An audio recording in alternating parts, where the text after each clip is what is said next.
안녕하세요 여러분, 닥터 도리잘입니다. 이번 시간도 역시 구독자분께서 신청해 주셨던 정유업계 현대오일뱅크에 대해서 한번 분석해 드리도록 하겠습니다. 구독자분들, 현대오일뱅크 가자! 현대오일뱅크 연매출 21조 5,036억 원, 영업이익 6,610억 원, 사원수 2,201명에 평균 연봉 1억 1,500만 원. 역시 돈 많이 주는 것으로 유명한 대한민국의 기름집입니다. 하지만 지난번 LG화학 영상을 보신 분들은 아시겠지만 현재 석유화학과 관련된 기업들의 흐름이 마냥 좋지만은 않습니다. 석유화학 업계가 다운사이클에 씨름하고 있거든요. 현대오일뱅크는 3분기 영업이익이 전년 동기보다 56.2% 감소하면서 현대중공업그룹 전체 실적의 발목을 잡았습니다. 다른 동종업계 회사들도 마찬가지입니다. GS칼텍스 3분기 매출 8조 9,457억 원, 영업이익 3,222억 원을 기록했지만 매출액은 지난해보다 8.8%가 떨어졌고 영업이익은 무려 49.3%가 급감했습니다. 순이익 역시 52.8%가 곤두박질 쳤고요. 업계 1위인 SK이노베이션은 매출 12조 3,725억 원, 영업이익 3,301억 원에 전년 동기 대비 매출액은 17.3%, 영업이익은 60.5%나 감소했습니다. S오일 역시 매출액은 13.3%, 영업이익은 26.9% 감소했으며 순이익은 77.6%나 뚝 떨어졌습니다. 현재 정유기업들의 공통점은 매출 감소폭에 비해 영업이익의 감소폭이 지나치게 높다는 것입니다. 이 같은 상황이 발생한 것에는 여러 가지 이유가 있습니다. 첫 번째로 미중 무역 분쟁으로 글로벌 경기 둔화가 그 이유로 꼽힙니다. 미중 무역 분쟁 발발 후 2018년 4분기부터 실적이 하락세, 우하향을 유지하고 있습니다. 게다가 이에 따른 수출 위축으로 발생한 경기 침체로 석유 제품 소비가 줄어든 것도 영향을 미치고 있습니다. 영업이익에 직접적인 큰 영향을 주는 정제 마진이 손익분기점을 넘기는 배럴당 5에서 6달러 선을 회복했지만 무역 분쟁으로 인한 소비 감소로 인해 매출 하락을 막지 못했습니다. 두 번째로 정유업계 우하향의 이유는 미국의 셰일 증가가 꼽힙니다. 셰일 오일은 불순물이 적은 초경질 원유로 정제 과정에서 휘발유 생산 비중이 상당히 높습니다. 즉 셰일 오일을 많이 생산할수록 휘발유 생산량도 그만큼 많아진다는 얘기죠. 결국 미국의 셰일 붐은 휘발유의 공급 과잉을 부추기는 것이죠. 미국 에너지정보청에 따르면 미국의 원유 생산량은 하루 1240만 배럴에 달합니다. 2019년 1월 미국의 휘발유 재고는 1990년 이후 29년 만에 최고치인 2억 6천만 배럴을 기록했다고 하니 미국의 휘발유 공급 과잉 현상은 아시아 지역까지 영향을 미친 것이죠.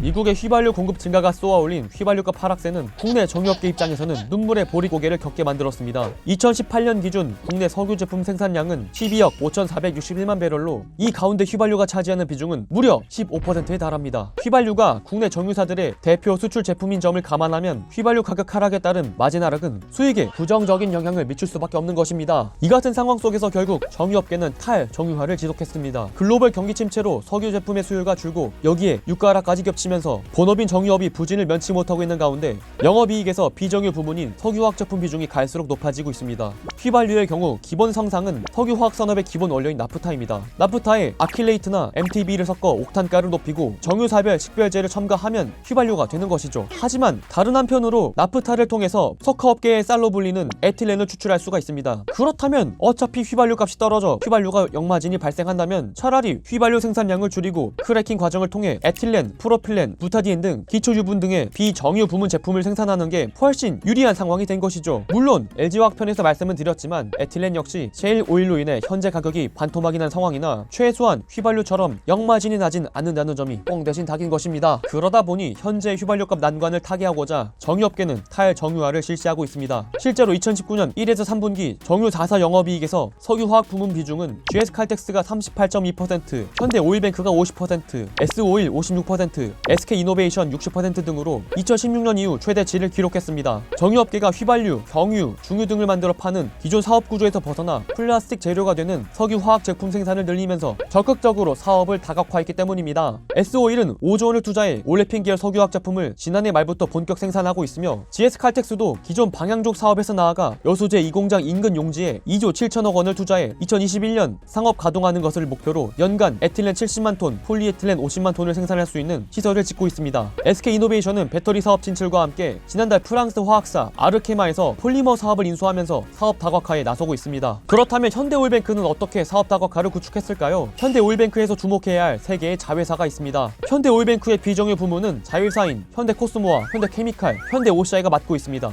현대케미칼은 현대오일뱅크와 롯데케미칼이 2014년 설립한 합작회사입니다. 현대오일뱅크의 지분이 60%, 롯데케미칼의 지분이 40%가 투자가 되었습니다. 현대케미칼은 혼합 자일렌과 경질 납사를 생산하고 일평균 14만 배럴의 초경질률을 정제해 연간 220만 톤의 석유화 기초원료를 만들고 있습니다. 이 원료들을 방향족 화학 제품을 만드는 고순도 BTX 아닙니다. 벤젠, 톨루엔, 자일렌이 공정에 쓰이는데 이는 현대오일뱅크로 공급이 되고 있습니다. 즉 현대오일뱅크는 자회사의 활성화를 통해 석유화학업의 수직 계열화를 완성한 것이죠. 원유에서 MX, BTX에 이르기까지 전 분야의 생산 체계가 마련된 것입니다. 현대자동차가 부품들을 수많은 자회사에서 공급받는 것과 같이 정유업계 내에서 현대오일뱅크가 밸류체인을 형성한 것입니다. 현대케미칼은 가동 초기에는 매출이 발생하진 않았지만 현재는 4조 원 이상의 매출을 내는 회사로 거듭났고 2018년 매출은 전년보다 7,790억 원 늘어난 4조 1,526억 원을 기록했습니다. 최근에는 2조 7천억 원을 투자해 신사업인 석유화학 컴플렉스 프로젝트를 시작했습니다. 원유를 정제하고 남은 중질 분유 등을 이용해 폴리에틸렌과 폴리프로필렌을 생산하는 프로젝트입니다. 현대케미칼은 공장을 증설해 플라스틱 원료 생산 능력을 향후 120만 톤에서 140만 톤으로 증대시키며 2022년까지 석유화학 부문에서 전체 영업이익 중 절반을 거두겠다는 목표를 세웠습니다.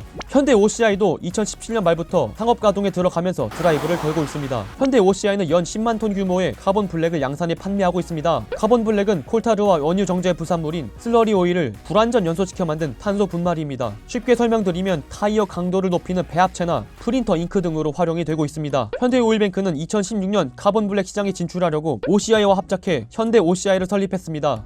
원유 정제 과정에서 나온 부산물로 카본 블랙을 생산하는 만큼 현대오일뱅크는 일석이조의 효과를 보는 셈이죠. 현대 OCI는 올해 상업가동 3년차를 맞았는데 지난해 매출은 1,461억 원으로 전년보다 2.5배 커졌으며 영업이익은 같은 기간보다 116억 원 증가한 148억 원을 기록했습니다. 빠르게 증가하고 있는 것이죠. 현대오일뱅크는 경쟁사보다 석유화학 산업에 뒤늦게 뛰어들었지만 현대케미칼과 현대 OCI가 상업가동에 들어가면서 현대오일뱅크의 사업의 안정성이 높아지고 있습니다. 정유업계는 현대케미칼과 현대 OCI의 빠른 성장을 기대하고 있습니다. 취업 준비생분들을 위해서 한번 요약해드리도록 하겠습니다. 어릴 때 뉴스로 배럴당 $100가 넘었다, 고유가 시대에 접어들었다 이런 소식을 많이 보셨을 거예요. 근데 그래서 그 당시에는 정유업계 내에서는 석유화학 부문은 사실 그들이 선택할 수 있는 옵션 같은 걸로 여겨졌었습니다. 굳이 단가가 되게 잘 나오는데 석유화학까지는 할 필요가 없었거든요. 하지만 더 이상 정유업계에게 석유화학 부문은 선택을 하는 옵션이 아니라 기업의 지속 가능성과 영속성을 보존할 수 있는 하나의 전략인 것입니다. 미국의 쉘 굴기로 인해서 더 이상 정유업만으로는 휘발유만으로는 살아남기 어렵다는 거예요. 특히나 국내 같은 경우 무려 15%의 비중을 휘발유에서 나오고 있는 만큼 지금의 쉘 굴기는 상당히 위험으로 보여지고 있습니다. 이와 같은 면에서 현대오일뱅크는 사업 더각화를 성공적으로 추진하고 있고 현재 매출 비중이 50%가 석화 부문이라고 합니다. 최근에는 CEO 변경과 IPO까지 앞두고 있으면서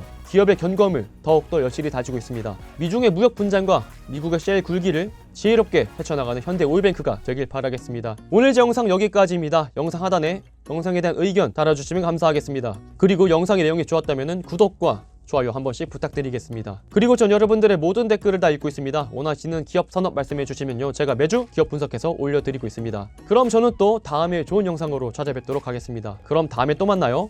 안녕.